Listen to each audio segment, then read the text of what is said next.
이 고린도전 후서는 고린도 교회에 보내는 바울의 서신 편지이죠. 근데 그 편지의 앞부분에 하나님의 기준에 대한 이야기로부터 시작되어집니다. 하나님의 기준 이야기를 왜 할까요? 그것은 바로 고린도 교회가 이 하나님의 기준을 잃어버리고 상실했기 때문입니다. 기준을 잃어버렸다는 것은 방향을 잃어버렸다는 이야기죠. 목표점, 그리고 목적을 상실한 그런 모습을 이야기합니다. 그래서 그들에게 기준을 제시해서 그 기준을 향해 온전한 그 방향을 잡기를 소원하는 바람에서 기준에 대한 이야기를 먼저 내어놓은 것이죠. 기준이 없다면 인생은 방황하고 표류할 수밖에 없는 것이죠. 우리의 인생은 순례자의 길이지 결코 방랑자의 인생은 아닙니다. 함께 한번 따라서 해보겠습니다. 우리의 인생은 순례길이지 방랑길이 아니다. 그렇죠. 방랑은 뭘까요? 그냥 정처 없이, 목표점 없이, 목적지 없이 그냥 떠도는 것, 그게 방랑이죠. 그러나 우리의 신앙은 그런 방랑자의 그런 인생길이 아니라 순례길입니다. 분명한 목표점이 있고요. 그 목표를 향해서 중단 없는 경주의 인생, 그것이 바로 우리의 삶이라고 할 수 있습니다. 그러기 위해서는 반드시 기준이 뭔지 그것을 우리가 명확히 이해할 필요가 있죠. 1절에서는 사도의 사명에 대한 이야기를 하면서 그 사도의 사명은 바로 교회가 계승하고 있다라고 이야기를 했습니다. 사도의 사명. 자, 1절을 함께 읽어볼까요? 사도 바울이 감당했던 그 사도의 사명. 자, 1절을 함께 읽어볼까요? 시작. 하나님의 뜻을 따라 그리스도 예수의 사도로 부르심을 받은 바울과 형제 소스되는 사도는 보냄을 받았다. 세상에 보냄을 받아 바로 예수 그리스도를 전파하는 그런 사명자, 그가 바로 사도인데요. 이 사도의 직분은 이제 폐해졌죠. 그리고 그 사도의 그 사명은 바로 교회가 이제 계승하고 전수받았다라는 말씀을 드렸습니다. 근데 교회는 끊임없이 예수 그리스도의 구원자 되심, 그리고 그분의 주되심에 대해서 세상에 선포해야 되는 그런 사명을 지게 된 것이죠. 그 다음에 2절에서는 하나님의 교회에 대한 이야기를 우리에게 들려주십니다. 근데 이 교회에 대한 이 말씀은 1절 이 사도의 사명과 맥을 같이 하죠. 자, 1장 2절을 함께 읽어볼까요? 1장 2절, 자, 1장 2절 함께 읽습니다. 시작. 고린도에 있는 하나님의 교회, 곧 그리스도 예수 안에서 거룩하여지고 성도라 부르심을 받은 자들과 또 각처에서 우리의 주 곧 그들과 우리의 주 되신 예수 그리스도의 이름을 부르는 모든 자들에게, 하나님의 교회에 대한 정의죠. 하나님의 교회는 바로 예수 그리스도의 피로 죄의 씻음을 받은 거룩한 성도들, 그리고 각자가 성도라 부르심을 받는데 바로 그 성도들이 교회이며 또 그 성도들이 함께 모이는 그런 공동체가 교회이다, 이렇게 정의를 내리고 있는 것이죠. 그런데 여기서 교회에 대한 정의가 끝나잖아요.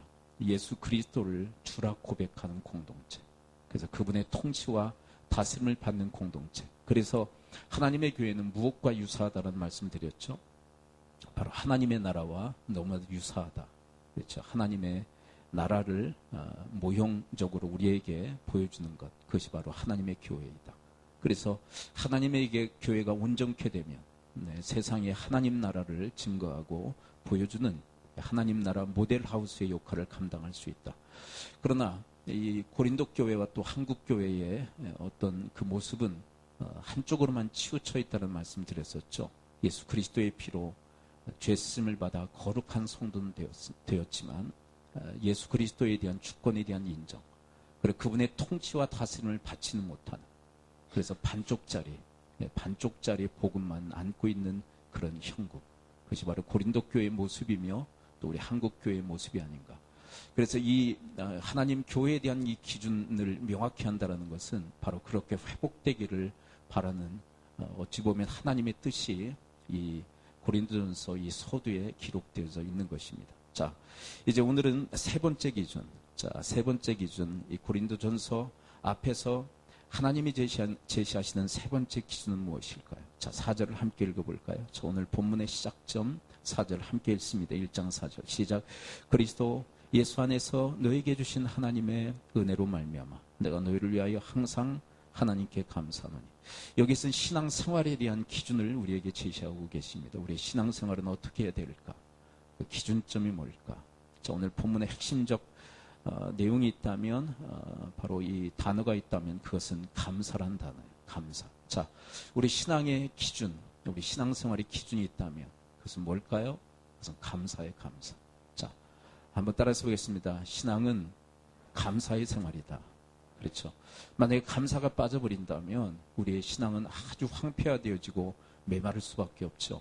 네. 그런데 이 감사는 우리의 인생을 풍요롭게 만듭니다. 네. 그런 의미에서 이 감사는 우리 신앙의 기본 중에 기본이라고 할 수 있어요. 네. 여러분과 저의 인생이 바로 이런 기준에 합당한 삶을 살아갈 수 있게 되기를 축복합니다. 네. 감사는 인생, 감사는 인생. 바로 그것이 하나님께서 우리에게 제시하시는 기준의 삶이에요. 성령님은 감사의 영이라고 불리울 정도로 우리에게 감사를 요청하세요.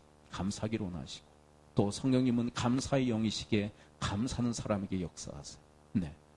자, 그런 성령님의 의도하심 따라 여러분들은 감사의 인생으로 여러분들의 삶을 경영해 가실 수 있게 되기를 축복합니다. 자, 사도 바울의 인생은 어떤 인생이었을까요? 그렇다면 사도 바울의 인생.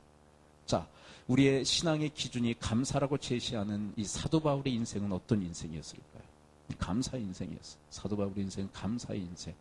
네, 자기가 감사하는 것처럼 이 고린도 교회 성도들도 감사하며 살기를 그렇게 권면하고 있는 것이죠. 어떻게 보면 사도 바울이 그토록 힘들고 어려웠던 사도의 그 사명을 감당할 수 있었던 원동력도 전 감사에 있었다고 생각해요. 감사가 사도 바울을 만든 거예요. 사도 바울이 걸어갔던 그 인생길, 그 사명의 길은 호락호락한 길이 아니었죠. 너무 힘들고 어려운 길이었어요. 네, 우리는 결과적으로 잘 알고 있죠. 그의 길은 순교자의 길 아니었습니까? 그렇죠. 로마에 가서 참수를 당하는 순교의 삶을 살았어요.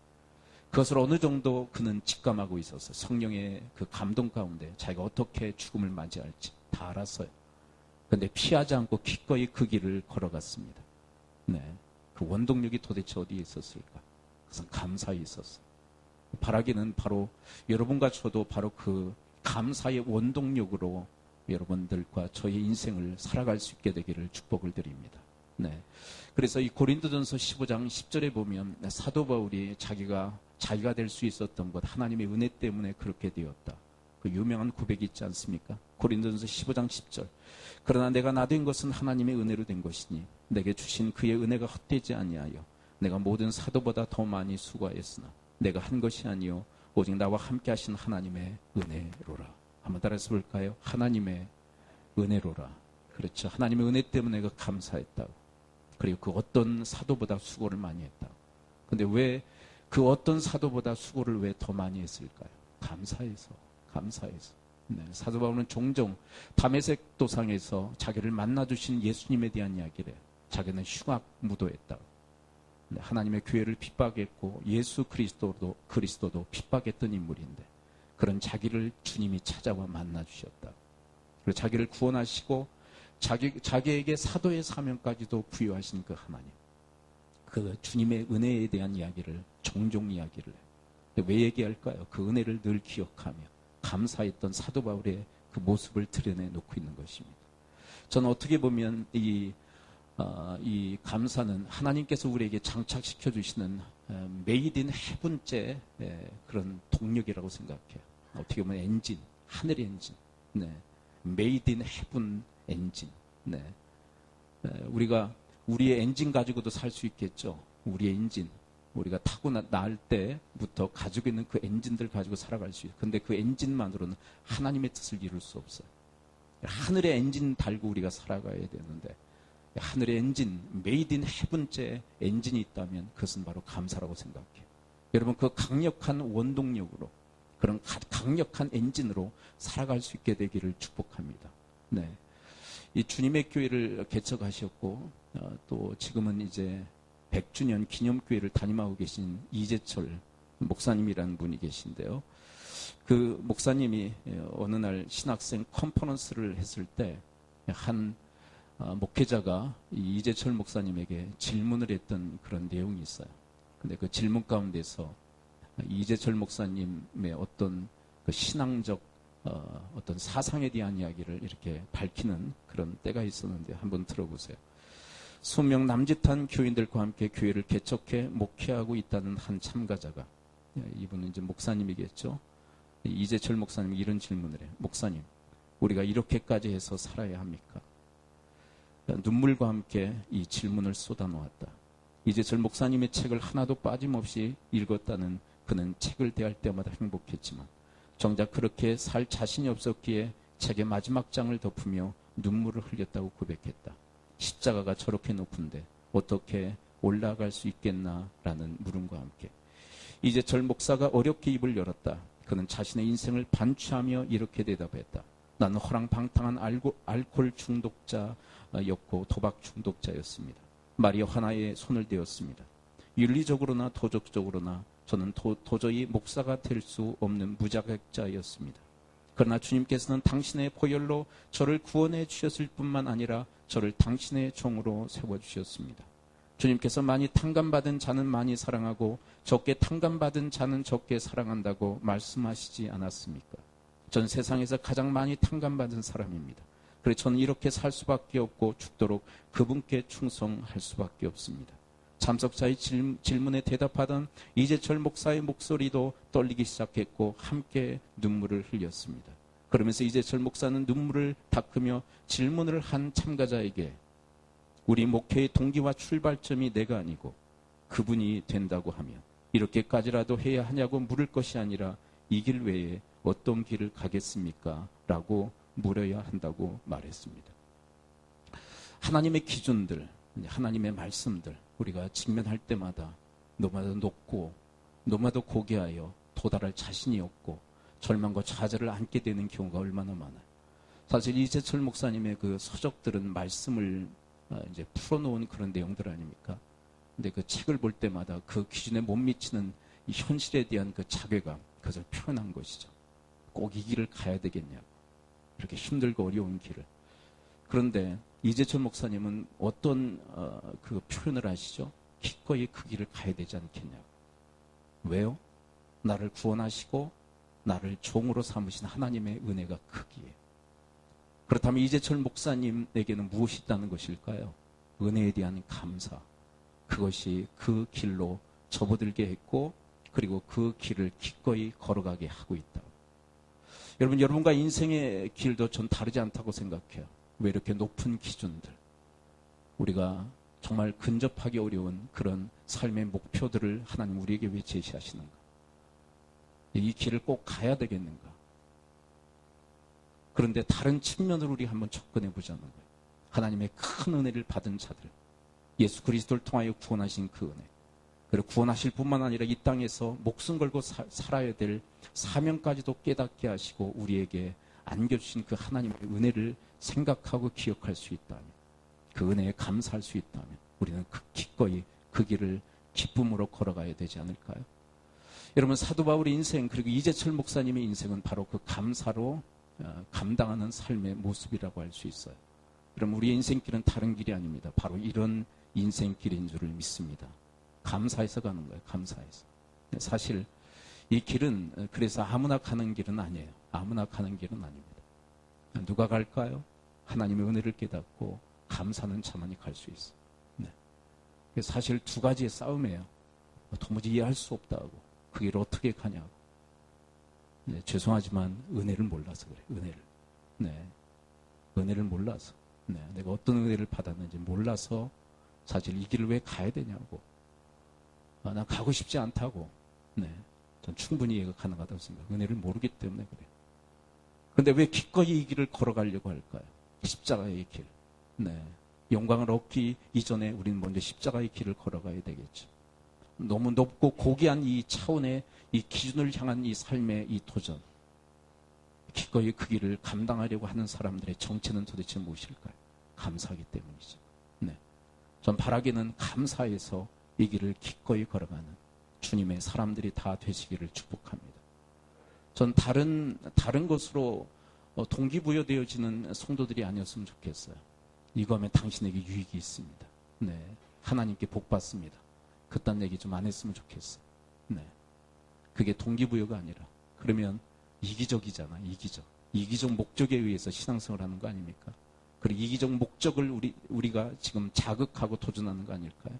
너를 위해 살아는 거 아니에요? 그런데 하나님의 은혜를 받은 자들, 그래서 감사하는 자들은 이제 나를 위해서 사는 게 아니라 누구를 위해 사는 자들일까요? 하나님 아니에요? 하나님? 네. 그렇다면 우리의 동기부여는 단순할 대로 단순해야 된다고 생각해요. 우리 주님 때문에 일을 합시다. 그러면 통하는 주님의 사람들이 되시기를 축원합니다. 네, 우리 주님 때문에 일을 합시다. 그러면 고개를 끄덕일 수 있는. 이제 더 이상 당신에게 유익이 있을 것입니다. 당신에게 복이 있을 것입니다. 뭐 그런 것으로 동기부여되는 그런 존재들이 아니라 하나님의 은혜 우리가 받고 감사하지 않습니까? 그분을 위해서 일을 합시다. 그러면 함께 동기부여되어 함께 동역하고 협력할 수 있는 주님의 사람들이 되실 수 있게 되기를 축복합니다. 그거면 되지 않을까요? 그게 우리의 전부가 되어야 되지 않을까요? 은혜에 감사해서 기꺼이 이 길을 걸어가는 자들, 그들이 바로 크리스찬들입니다. 그리고 이 사도 바울의 이 감사를 촉구하는 이 내용을 보면 상당히 좀 특이한 점들이 있어요. 자, 어떤 특이한 점이 있느냐면, 자, 오늘 본문 4절을 다시 한번 읽어볼까요? 4절을 읽어보면 아주 특이한 점을 발견할 수 있는데, 자, 4절 그냥 스쳐 지나가면 발견할 수 없는 아주 중요한 대목. 자, 1장 4절 함께 한번 읽어볼까요? 1장 4절 바울의 감사의 특별한 점 함께 한번 발견해 봅니다. 1장 4절 함께 읽습니다. 시작. 그리스도 예수 안에서 너에게 주신 하나님의 은혜로 말미암아 내가 너희를 위하여 항상 하나님께 감사하노니. 자, 먼저 질문을 드리는데 이 질문에 해답이 있어요. 자, 이 바울의 감사는 자기에게 베푸신 은혜에 대한 감사일까요? 아니면 너희에게 베푸신 은혜에 대한 감사일까요? 이것은 특별한 면모인데요. 이런 감사를 하는 사람을 저는 이 땅에서 찾아볼 수가 없었는데 저는 바울에게서 그 감사를 찾아봅니다. 1장 4절을 한번 그런 의미로 다시 읽습니다. 제가 드린 질문에 입각해서 4절을 한번 다시 읽어봐야 됩니다. 1장 4절 함께 읽습니다. 시작. 그리스도 예수 안에서 너희에게 주신 하나님의 은혜. 네. 나에게 주신 은혜입니까? 너희에게 주신 은혜입니까? 이 감사는 도대체 뭡니까? 저는 이 감사를 묵상하면서 전 이렇게 결론 내렸어요. 넘치는 감사. 자기를 뛰어넘어 감사는 이 감사. 넘치는 감사. 저는 이렇게 기도할 때가 있었어요. 하나님 저에게 넘치는 감사를 허락하여 주옵소서. 근데 도대체 넘치는 감사가 뭔지를 잘 몰랐어요. 그런데 이 사도 바울의 이 감사의 모습을 보면서 넘치는 감사가 이것이구나.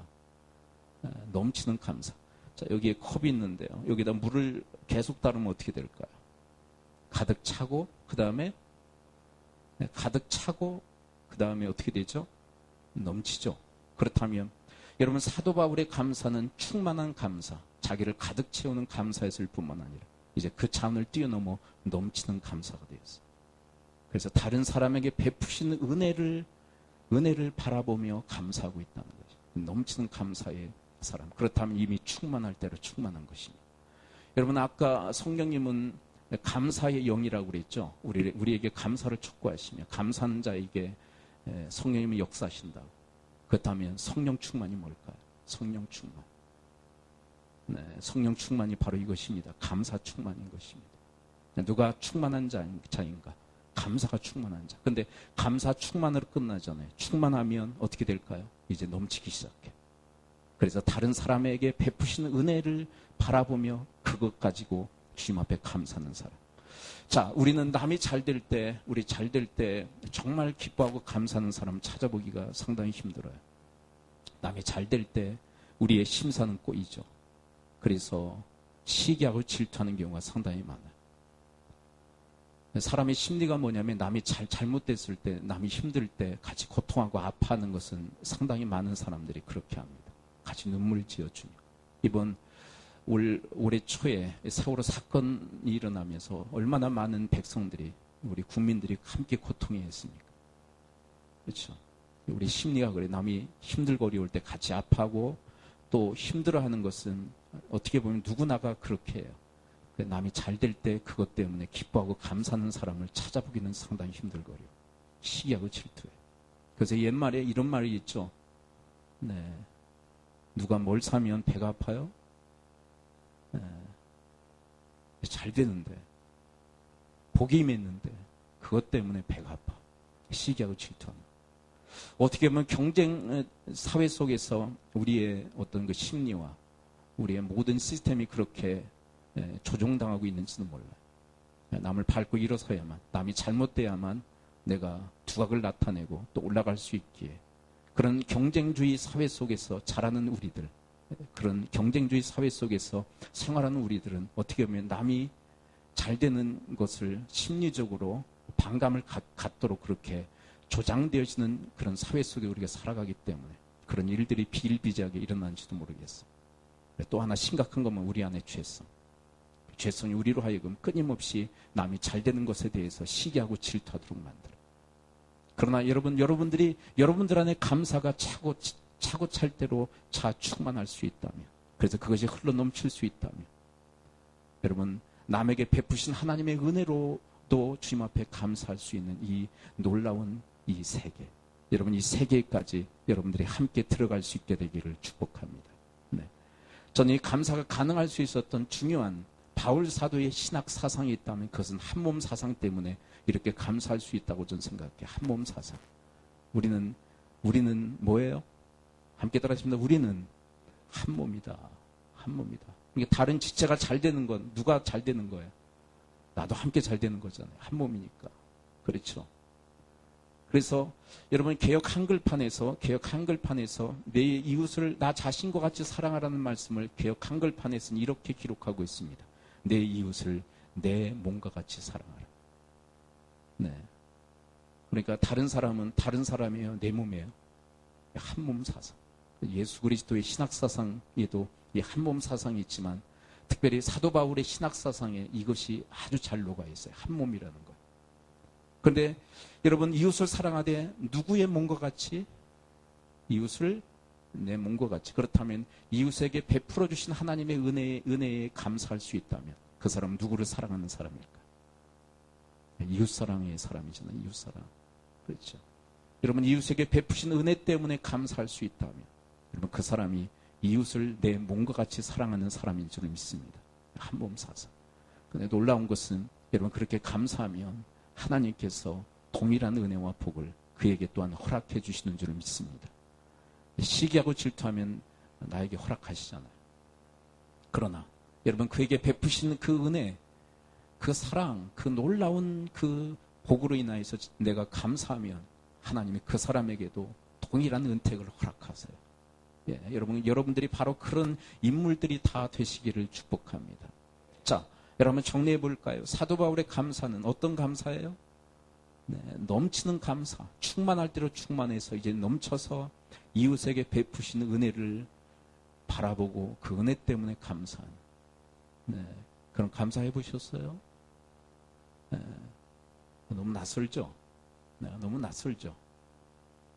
그렇다면 우리는 아직도 감사가 충만하지 않았다라는 증거예요. 네, 정말 이웃을 나 자신처럼 사랑하지 못했다는 증거 아닙니까?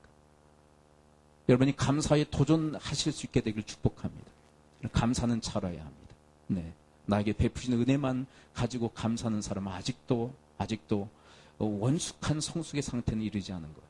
네, 잘하고 있지만 이제 그것을 뛰어넘어 나에게 베푸시는 은혜 때문에 감사하는 사람은 이제 남에게 베푸시는 은혜 때문에 감사할 수 있는 그런 성숙의 사람들이 되시기를 축복합니다. 네. 그 다음에 이 사도 바울의 감사의 또 특징이 뭐냐면, 자, 4절을 한번 다시 읽어볼까요? 4절을 한번 다시 읽어보는데, 자, 너희 때문에 감사하고, 너희로 말미암아 감사하고, 또 무엇으로 감사하고 있는지 한번 이 사도 바울의 감사의 특징을 함께 한번 찾아보도록 합니다. 자, 4절 한번 다시 읽습니다. 시작. 그리스도 예수 안에서 너희에게 주신 하나님의 은혜로 말미암아 내가 너희를 위하여 항상 하나님께 감사하노니. 좀 어리둥절하시죠? 도대체 어떤 감사의 특별성이 있는가?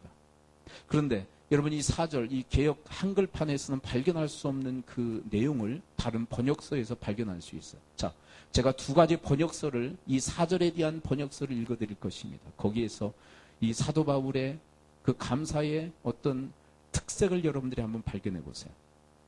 공동 번역서입니다. 그리스도 예수를 통하여 여러분이 받은 하나님의 은총을 생각하면서 나는 언제나 하나님께 감사합니다.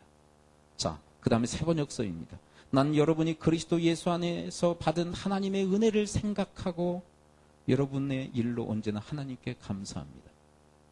자, 이 4절에서는 가려져 있죠. 이 개역 한글, 이 개역 개정판에서는 가려져 있는 부분을 공동 번역서와 세 번역서는 드러내놓고 있어요. 뭐가 지금 드러나고 있을까요? 은혜를 생각하고 있다. 생각하고 있다. 여러분, 성령님께서 우리에게 기뻐하시는 일이 있다면 하나님의 은혜를 생각하기를 원하세요. 은혜를. 자, 옆분에게 한번 이렇게 고민해 볼까? 하나님의 은혜를 늘 생각합시다. 네. 네, 하나님의 은혜를 늘 생각합시다. 네. 그러니까 사도 바울의 이 감사의 특색이 있다면 감사하기 전에 뭘 하고 있어요? 은혜를 생각해. 은혜 생각하니까 뭐해요? 자, 은혜 생각하면 자동으로 뭐가 나와요? 감사 나와요. 감사. 맞아, 은혜를 생각하고 있어요.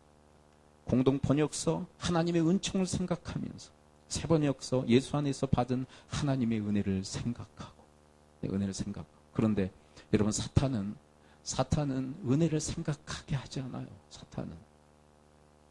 사탄은 뭐 하느냐면 우리가 아직 받지 못한 거 생각하게 해요. 우리가 아직 받지 못한 것, 하나님께서 아직 주시지 않은 것들에 대해서 생각하게 해요.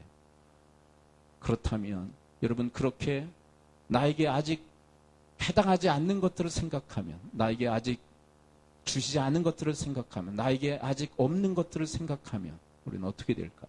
감사할까요? 아니면 불만할까요? 감사할까요? 불만할까요?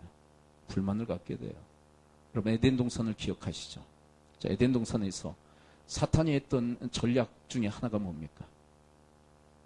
뭐 보게 했어요? 뭐 생각하게 했어요? 네, 선악과 생각하게 했잖아요. 다른 거 다 주셨잖아요. 그런데 하나 안 주셨어요. 뭐예요? 입신 들어갔네. 자, 다른 건 다 줬어요. 그런데 한 가지 안 주셨어요. 뭐예요? 선악과. 그러니까 사탄이 주목하게 하고 생각하게 한 게 뭐예요? 주신 거 생각하게 해요? 주시지 않은 거 생각하게 해요? 주시지 않은 거. 너 생각해봐라. 너 생각해봐라. 그러면서 주시지 않은 거 생각하게 만들어. 그리고 불만을 갖게 해요. 불만.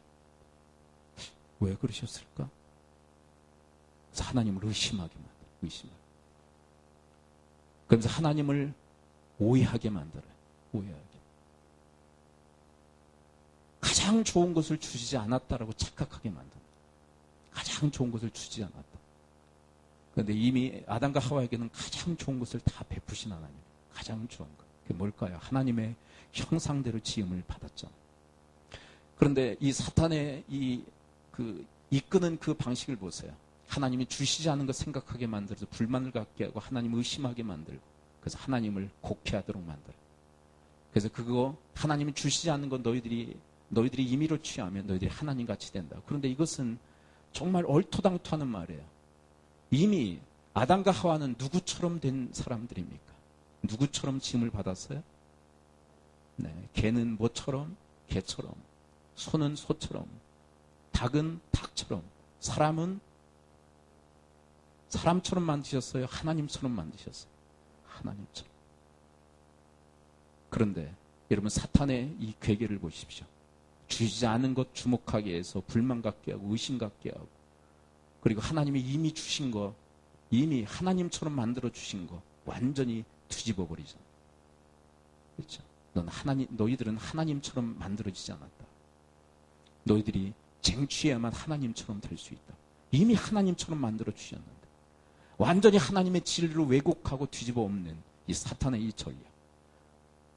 그런데 주시지 않은 것에 불만을 가진 이 아담과 하와는 그 사탄의 괴계에 완전히 넘어갑니다. 여러분, 감사가 없는 심령, 사탄의 그 괴계에 속수무책이에요. 속수무책. 여러분, 이단 사설에 빠지는 대부분의 사람들에게는 감사가 없다는 거 아세요?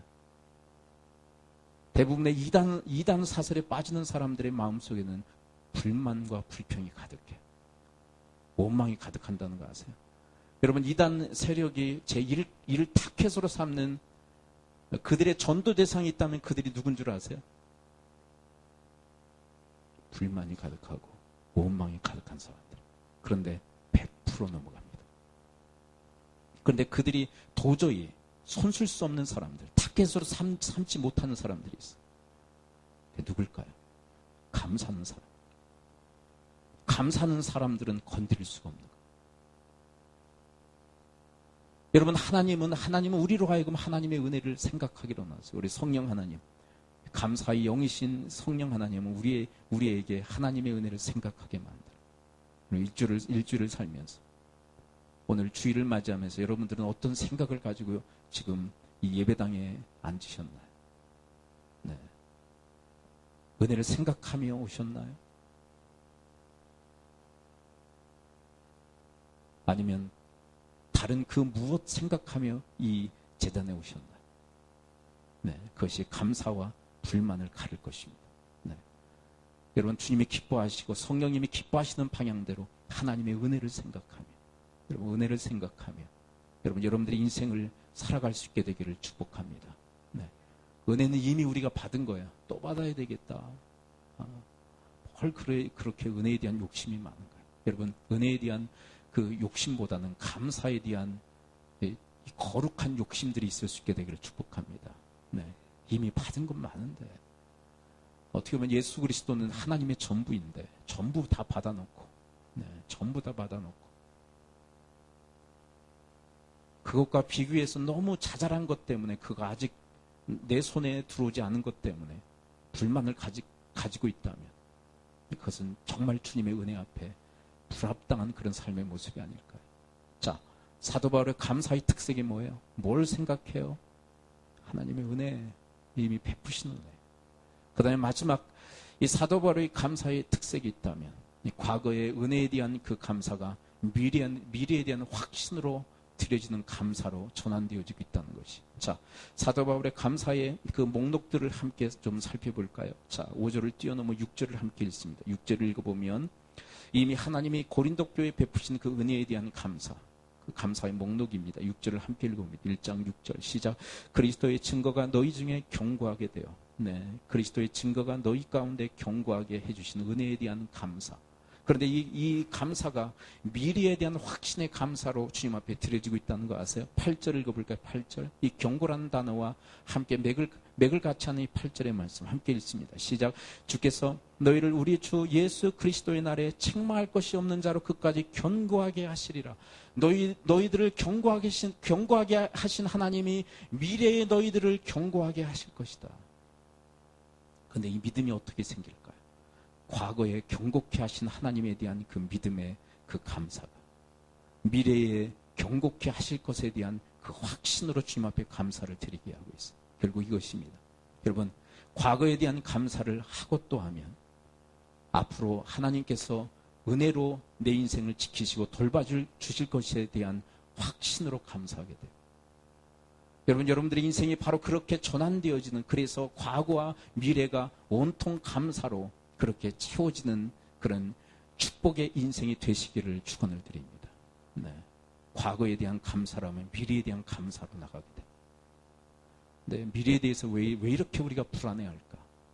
미래에 대해서 왜 이렇게 우리가 두려움을 가질까? 다른 게 아니에요. 과거에 베푸신 은혜에 대한 감사가 없기 때문에 그래요. 감사가 없어요. 감사가. 지금까지 베푸신 은혜에 대한 감사가 하나도 없어요. 그러니까 미래가 불투명하고 미래가 불안하고 미래가 공포의 대상이 될 수밖에 없는 거예요. 여러분, 우리 기독교인들은 감사의 낙관주의자들입니다. 한번 따라했습니다. 기독인들은 감사로, 다시요. 감사로 인한 낙관주의자들이다. 낙관주의자들. 왜 그럴까요? 앞으로도 하나님이 뭐 베푸실 것이다? 은혜 베푸실 것이다. 아멘이십니까? 여러분, 과거 내 인생 여정 힘들고 어려웠죠. 네, 순풍만 있었던 것이 아니라 역경도 있었어요. 그러나 그거 모두 다 통과케 하시지 않았습니까? 하나님이 돌봐주시지 않으셨습니까? 그렇다면 앞으로도 그렇게 되어줄 줄 믿습니다. 그냥 막연한 낙관주의자들이 아니에요. 앞으로 그냥 잘 될 것입니다. 그게 아니에요. 하나님의 은혜의 연고로. 이 패턴이 있잖아요. 하나님 은혜에 대한 감사를 하다 보면 계속 반복되지 않습니까? 그런데 반복되는 것이 앞으로도 어떻게 될까요? 또 반복되어질 줄 믿습니다. 그런 낙관주의자들이 되는 것. 저의 과거를 회상해 보면 저는 참 말썽꾸러기예요. 하나님 앞에 말썽꾸러기. 네. 얼마나 말썽을 많이 피우는지 몰라요. 하나님 앞에. 근데 하나님이 저를 많이 기다려주세요. 많이 참아주시고. 네, 그걸 알아요. 제가 은혜인지. 근데 그것이 저로 하여금 다른 사람들, 우리 가족이나 우리 성도님들 또 이웃들에 대해서 그런 감사로 인한 낙관주의가 있어요. 실은. 저를 그렇게 기다려주시고 은혜를 베풀어 주셨다면 내 가족과 내 성도들과 또 이웃들에게도 그렇게 하나님께서 은혜를 베푸실 것을 저는 믿고 확신합니다. 네, 저에게 베푸신 은혜, 저를 어마어마하게 많이 기다려주시고 참아주시고 그리고 빚어가 주시는 그 하나님이 또한 다른 사람도 그렇게 해주실 것에 대한 믿음과 확신이 있어요. 믿음과 확신. 네. 저는 어떻게 보면 목사가 될 사람이 아니에요. 네. 저는 불교에 관심이 무척 많았던 사람이에요. 불교에 관심이 많았어요. 기독교에 대해서는 그렇게 반감은 아니지만 그렇게 호감도 갖지 않았던 사람. 저는 어떻게 보면 그냥 내버려뒀다면 불교에 아주 심취했을 그런 사람이에요. 네. 그런 면에서는 목사가 될 어떤 그런 사람이 아니라는 것이죠. 그리고 턱없이 부족한 사람이에요. 목사가 되기에는 턱없이 부족한 사람. 하나님이 이렇게 만들어가세요. 수십 년을 걸쳐 저를 만들어가세요. 빚어가시고. 네. 그래서 알아요. 하나님의 은혜가 저에게 임하고 있다는 거. 근데 그 은혜가 미래에 대한 그리고 다른 사람에 대한 확신으로 그렇게 나가는데 그것이 저에게 낙관주의자가 되게 만들어요. 낙관주의. 풍파도 있을 거예요. 우여곡절도 있을 거예요. 상승할 때도 있고 하향할 때도 있을 거예요. 네, 그럼에도 불구하고 하나님의 은혜가 우리를 붙들고 계신 줄을 믿습니다. 그래서 나를 붙들고 계시다면 우리 성도님들도 우리 다른 이웃들도 하나님이 붙들고 계신 줄을 믿습니다. 그렇죠? 근데 나에게 베푸시는 은혜에 대한 그 확신을 갖게 되면, 감사를 갖게 되면 미래와 또 다른 사람들에 대한 그 확신과 또 감사로 우리가 인생을 보낼 수 있어요. 네. 어제는 이제 친척 집에 결혼 예식이 있어서 시골에 갔다 왔는데 어머니도 좀 잠깐 뵙고 오고, 네, 문득 아버님 생각이 나더라. 아버님. 네. 제가 한참 방황할 때 목회 와중에 너무 좀 힘들어서 목회를 좀 놓고 좀 한 1년 동안 좀 쉬고 있을 때가 있었어요. 그때가 다시 기억나더라. 근데 그 아버지 모습이 하나님과 상당히 좀 겹치는 그런 면들이 있기 때문에 그 은혜에 대한 그 묵상 때문에 말씀을 드리는데, 그 가족들은 상당히 막 불만이죠. 저에 대해서. 왜 그러느냐. 좀 정신 차려라. 그러면서. 근데 줄곧 집을 방문할 때마다 아버님은 묵묵히 저를 그냥 지켜만 보고 계셨어요. 말없이. 네. 수개월 동안. 왠지 불안해요, 그게. 저한테. 아버님이 그냥 묵묵히 저를 지켜 바라만 보시는 그 모습이 그냥 제 마음에 그냥 깨름칙한 거예요. 뭐라도 좀 얘기하시지. 왜 이렇게 말도 없이 그냥 지켜만 보실까. 근데 어느 날 아버님이 이제 기차 타는 역까지 택시를 불러서 이렇게 저희 가족을 배웅하면서 이런 얘기를 하시더라고요. 박 목사, 넌 하나님의 종이야. 넌 하나님이 책임져 주실 거야. 근데 그 말이 저를 바꿔놨어요. 그리고 지금까지 이 기간이 도대체 어떤 기간이었는지 저는 알게 되었어요. 아버님의 그 믿음의 확신. 이 아이는 하나님의 종이게 하나님이 책임져 주실 거야라는 그런 은혜에 의탁하는 그 마음이 기다림을 허락하셨고, 그리고 그렇게 저를 대하실 수 있었다라는 그런 생각을 하게 되었어요. 저는 그 아버님의 모습 속에서 하나님의 그 형상을 저는 느낄 수 있었어요. 기다림, 그리고 참아주심. 그것은 어떻게 보면 우리 모두를 향한, 우리 하나님의 자식들을 향한 하나님의 은혜임이 은총이 아닐까요? 근데 그 기간을 저는 통과하면서 저는 다른 건 못해도 내가 받은 건 할 수 있지 않을까? 내가 받은 건 할 수 있지 않을까? 기다려줄 수 있지 않을까? 그만큼 참아줄 수 있지 않을까? 하나님이, 그리고 내 육신의 아버지가 그렇게 기다려주고 참아준 것처럼 여기에 중요한 내용이 있습니다. 여러분, 하나님의 은혜를 우리가 기억할 수 있다면, 하나님의 사랑을 우리가 기억할 수 있다면 적어도 그 받은 바 그 은혜와 사랑을 내가 해보려고 하는 그런 흉내라도 낼 수 있다는 것이죠. 여러분, 내가 은혜를 받았다는 그 사실을 기억할 수 있다면, 내가 하나님께 받은 그 은총을 기억할 수 있다면, 그래도 그 은총을 흉내라도 내보려고 하는 그런 인생의 수고와 노력이 함께 동반되어지지 않을까요? 여러분, 여러분과 저의 인생이 바로 그런 인생과 그런 삶이 되어질 수 있게 되기를 축복합니다. 그렇습니다. 여러분, 하나님의 은혜에 감사하고 또 감사하다가 그 은혜를 흉내라도 내는 그런 삶의 형태로 여러분과 저의 인생이 그렇게 전환되어지는 그런 경이적 축복의 인생이 다 되시기를 축원합니다. 기도합니다. 이 시간 우리 함께 말씀을 붙들고 기도할까요? 사도 바울의 이 감사편을 우리가 살피며 우리 신앙의 기준은 바로 감사가 되어야 한다. 사도 바울의 그 감사는 그로 하여금 하나님의 그 길을 걸어가게 하는 원동력이 되었다.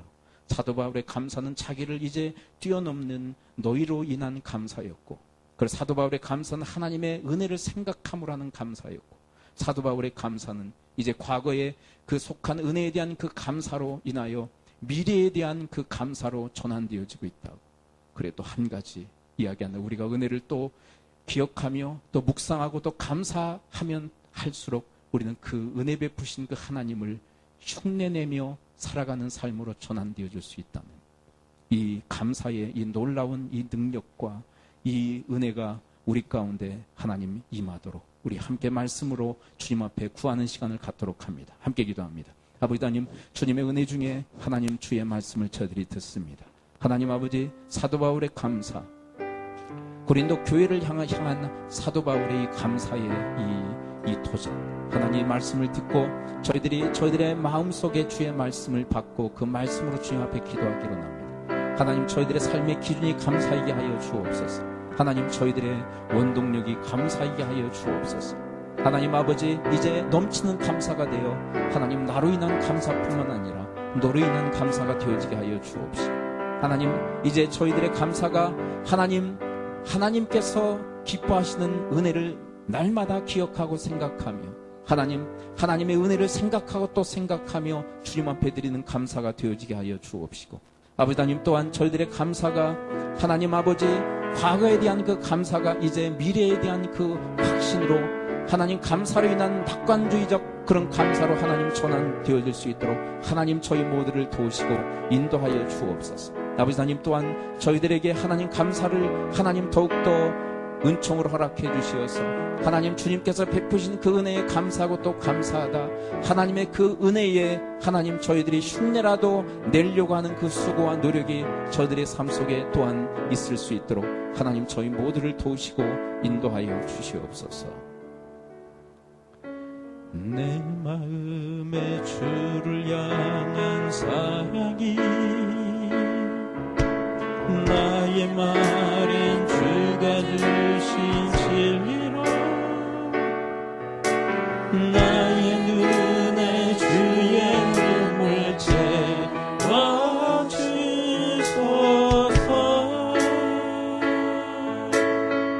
내 입술의 찬양의 향기가 내 입술의 찬양의 향기가 두 손에는 주를 닮은 섬김이 나의 삶에 주의 흔적 남게 하소서.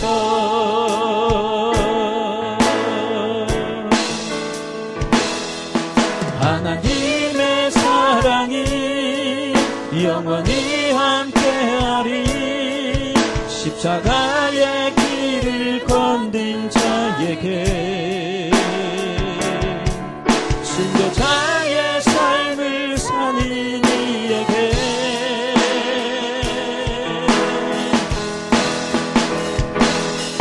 초롱한 소리와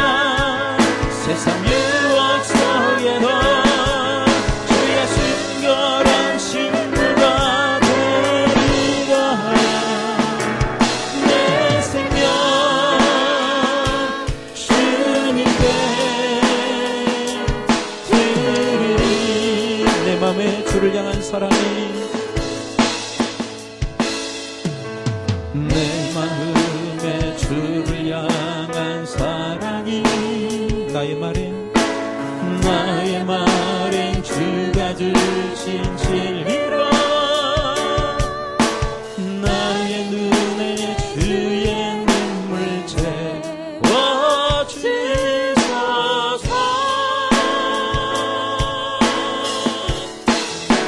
내 입술의 찬양의 향기가 내 입술의 찬양의 향기가 두 손에는 주를 닮은 섬김이 나의 삶에 주의 흔적 남게 하소서.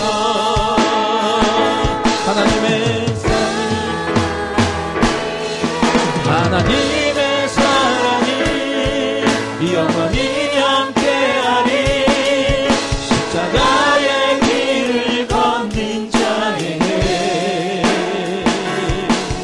순교자의 삶을 사는 이에게 조롱하는 소리와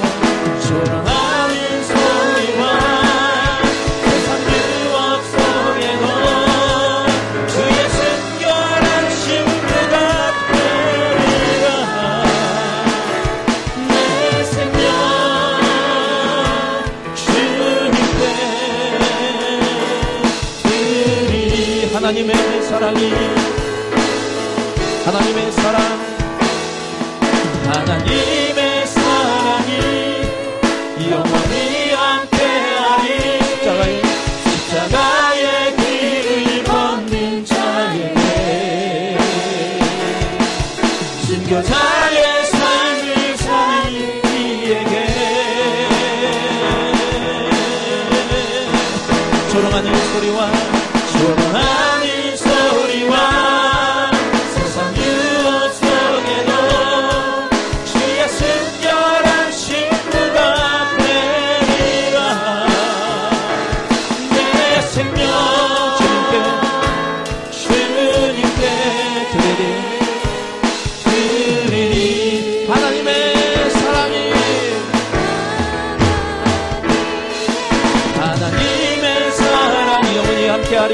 영원히 함께하리. 십자가의 길을 걷는 자에게 순교자의 삶을 사는 이에게 조롱하는 소리와 세상 유혹 속에도 주의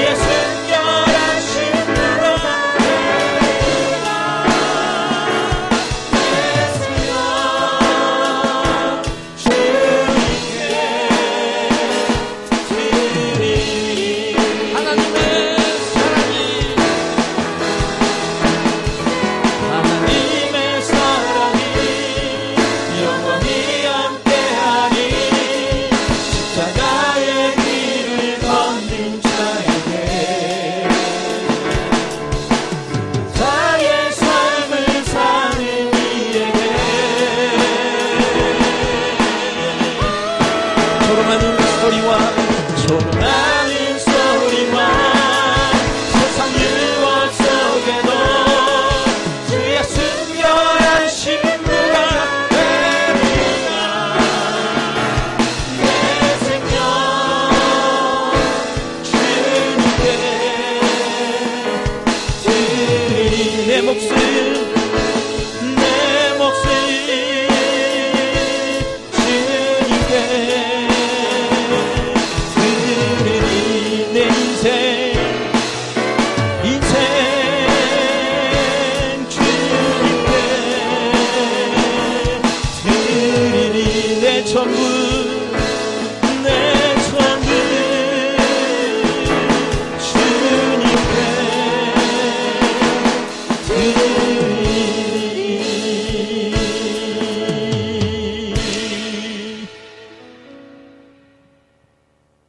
하나님께서 베푸시는 은혜를 늘 생각하며 감사에 주력하는 저희들.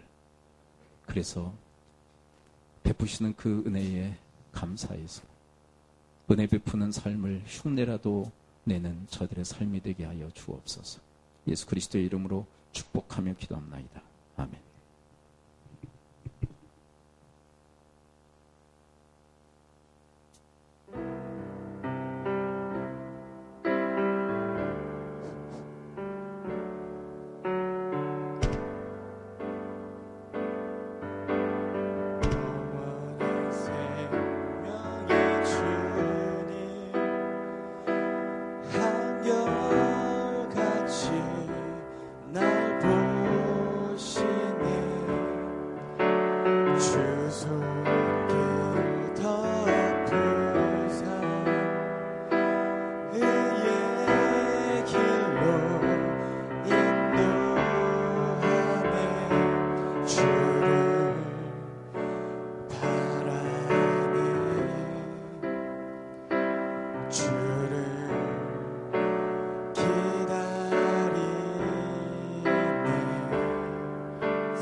드린 예물 위해서 기도합니다. 아버지 하나님, 은혜와 또 베푸신 그 사랑에 감사합니다.